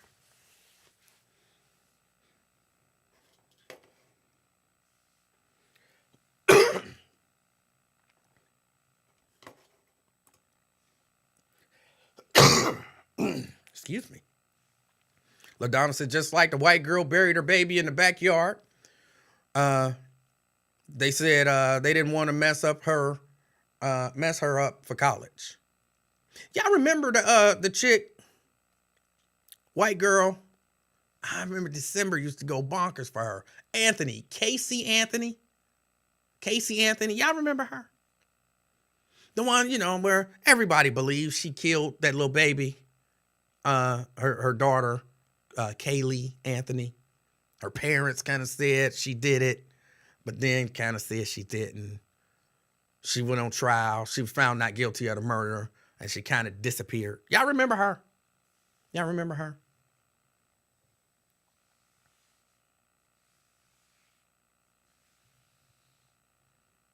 She's doing okay.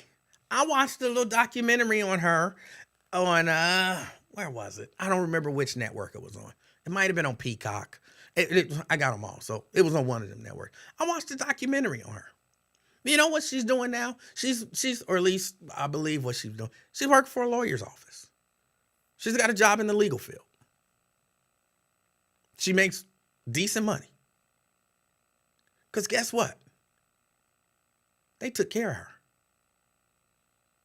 They took good care of her. Because they are not going to ruin some pretty little white girl's life over something as simple as, murder. Oh, she was found not guilty. I mean, she was found guilty of like lying to police and all that kind of stuff. But she was found not guilty of murder, so they're not going to ruin her life. They're going to make sure she's taken care of. They're going to make sure. Yeah, she's been working for a lawyer basically since she got acquitted.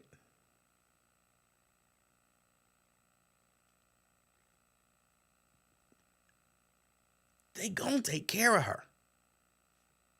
They've been taking care of her. And it's gonna continue. And I can't remember all of the details because my head hurt from my eyes rolling so much. And I'm not even an eye roller, but it was so much in that documentary where I was like, oh my God, like they was painting her as this saint and this victim. And even in the documentary, you could tell like this bitch still lying. Like what in the world is going on? But, and she sold this, she sold that. And they are not going to watch that girl suffer the consequences of her actions.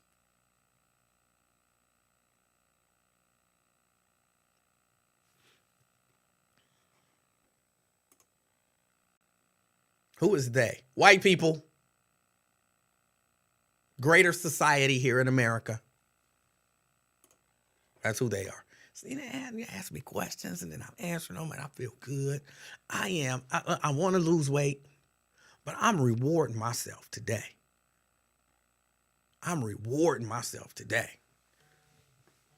I've been asked questions. I done gave answers. Simple answers. I done took follow-up questions. I done gave y'all a class. Somebody gonna call in here. I'm gonna say, Is this possible? Well, I can't say for sure if it's possible. I don't know if it's possible. It might be possible. It might not be possible. You know if it's possible. I'm not asking if it's likely or probable. I'm asking, is it possible? Well, who am I to say what's possible and what's not possible? I can't say if it's possible. We talking about, is it possible that the gun was not loaded? Well, who am I to know if it's possible if the gun was loaded or if it's not possible if the gun... You don't know if it's possible that there... that there were no bullets in the gun. Well, how am I supposed to know whether it was? I didn't ask you if you know that it was. I'm asking, do you know if it's possible? Oh, I mean, you know, when you talk about possibilities, it just came in. Forget it. Instead of just like me, I would say, yes, it's possible. See, and even just saying that make me want to hug myself.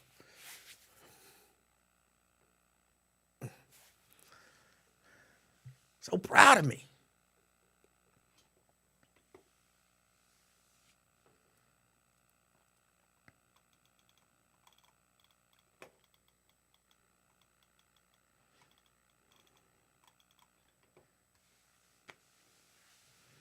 But yeah, no, they gonna make sure she's taken care of. We, on the other hand, when I say we, I'm talking about some black people.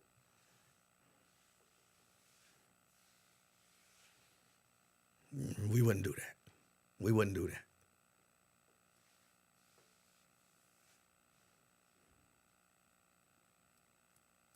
What? Somebody gave O.J. Simpson a job. How dare they give that man a job? He kicked that white woman.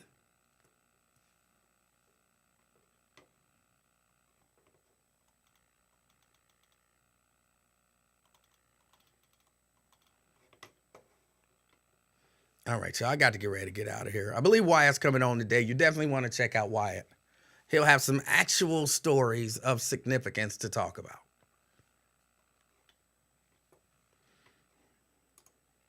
I get a bonus question. I meant to ask, why didn't you say white people in the first instead of saying they? I thought I did say white people. I thought, now again, I'm not saying with 100% certainty that I did, but I thought that I did. So yeah, that's why. And if I didn't say it, I thought it was exceptionally and abundantly clear who I was talking about. Because I was talking about the white kids in Anderson, or at least the kids who I believe are probably white. And then I was taking that and I was saying, but they take care of their own.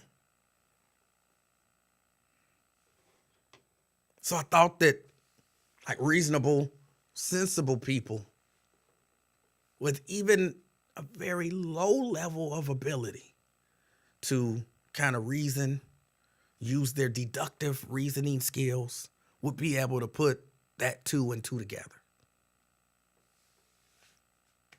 But I guess sometimes, you can't expect everybody to, be able to access and use those skills effectively. Everybody, I hope you have a wonderful rest of your day. I've enjoyed my time with y'all. There was something that I wanted to say. Brent, if you could do me a favor, and if you could send all of these people an invite to your page. He has this group, and I like promoting people and stuff. And he has this group, like Friends of the Buzz or something like that. So you want to check that out. Send him an invite so that everybody can. And he puts stuff in there. Like I've listened to a portion of a show that I did with Jerry Tolliver, had to be 10 years ago. And because y'all know, well, y'all don't know this. I never listen to these shows when they're done. If it happened, it happened, and it is what it is, and I look forward. But I've been kind of checking out his group, and it is entertaining to say the least. You'll find clips from the Lincoln Ware show. You'll find clips from the J Love show. You'll find clips from Emanuel and Jerry. You'll find clips from Sister Speak. You'll find clips with Sister Francis. Just, it's so much on there. So, okay, there it is. The Friends of Cincinnati. And I'm not 100% sure where he's getting all of the stuff. I mean, I would imagine, like my stuff, you could probably just go to my YouTube page and pull it off. But I don't know where he's getting all of the stuff. But I am to listen to stuff that I said 10, maybe 15 years ago. Hold on. Brett. Hey, what's going on, E-Man? How are you doing? I'm doing good, sir. That's good. So I take a quick little break. But yeah, not a problem on the Friends of Cincinnati page. Yeah, a lot of the newer stuff is just from Lincoln's show and your show and goodness, the city of Cincinnati during the public comment section, which is, man, I've heard some other cities, but man, y'all off the chain. So it's just not the Black Talk radio shows. It's also city council. Yes, it is. Yeah. But some the older stuff, you know, I've never lived in Cincinnati, but I got family there, and I've been there, and that's how I found out about the buzz. And just over the years, you know, you didn't have all this technology, and I couldn't listen to the station at work on a work computer. All right. You know, I ain't trying to mess up my money and nothing like that. So I would record the show, and I would always listen to it the following day. And some of the stuff I would hear was just so hilarious that I'm like, okay, let me just save out this clip.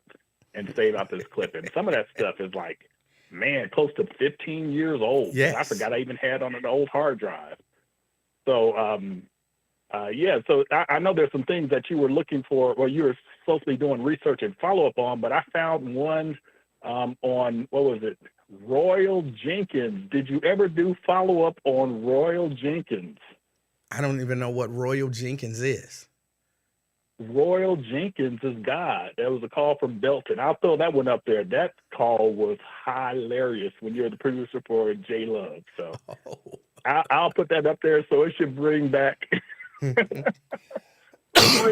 memories. But I was listening to it right before your call, and I was just cracking up so much. And, you know, then with the flashback, oh my goodness. I forgot how hilarious that call was so much that I had to let my son listen to it. It's like, what's a flashback? And I was like, see my hand? You know, acting like I was going to hit him, but I didn't hit him. But man, you really try to help out the older folks and trying to get them to see the era of their old timey ways. But man, some of them just don't want no help. Well, I do try. Yeah, but I have no problem shooting out a invite to the folks I see in here and everything, because I think quite a few of them are already on there. But yeah, just you know, it's all about the jokes. You know, don't take nothing serious, because there's something. Well, you see, there's funny stuff about you with along with Lincoln and Raven and Jerry. So it's all in good humor, all in good fun. So it's nothing. You know, I'm trying to get on folks, and just like with Shakara, I'm butchering her name. Shahara. I was asking her, Shahara. Yeah, she needs to go back and listen to the clip, because at first I didn't believe it, and then I was like, okay, and then, you know, my mind gets to working, and I got to add in a little extra to it.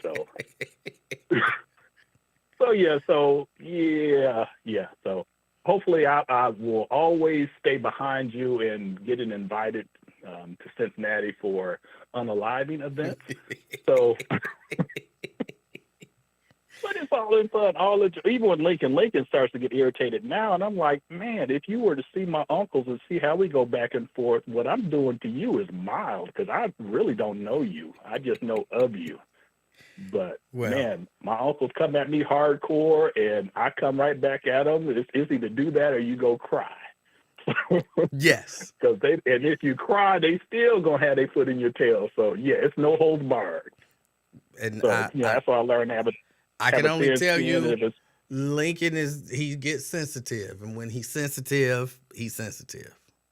So Yeah, and if it's about me and it's funny, if it's funny, hey, I'm gonna laugh too. I ain't got a problem laughing at myself. same I here. don't take myself that seriously. All So, but right. all right, hey, well, you take it easy. I got to get back to work. All right, Brent. Appreciate the call. All right, take it easy. No problem. All right. Y'all, let me get out of here. I appreciate y'all. I just got some more stuff put on my plate, but you know, you got to do what you got to do. But I am treating myself today for all of those questions. It feels good to be asked a question and to answer the question that you're asked. That feels good, y'all. Try it. Just try it. All right. Enjoy the rest of your day. Hopefully something amazing happens to you. And on the positive side, some life-changing before the day is over. All right? Until next time, which might be Monday, I will put out if I find out tomorrow, as soon as I find out that I will or will not be able to do a show, I'll post it. My gut is telling me I'm not going to do one. Because again, the event, and if you didn't know, there is an event. Hold on, let me see. Do I have the information about that event? No, I only got the graphic. There is an event Saturday from, I believe, noon to 4. It's in Roselawn. Oh, what is the address? The Roselawn, hold on. It's a block party.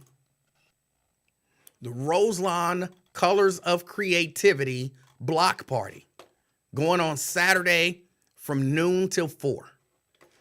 And a lot of stuff is going into putting this thing together. And so I have a lot of stuff that I have to do to put this together. And my gut is telling me I won't be in tomorrow because I need to nail everything down and be ready to go Saturday morning, early in the morning. So my gut is saying I won't be here, but we'll see. We'll see. I'll let y'all know with 100% certainty tomorrow. But my gut is saying I'm probably not going to be here. As soon as I know for sure, I'll let y'all know. All right? I appreciate y'all. I think that's about it. Until next time, it's been the Afternoon Experiment. My name is Emanuel Livingston. I'm out, y'all. Peace.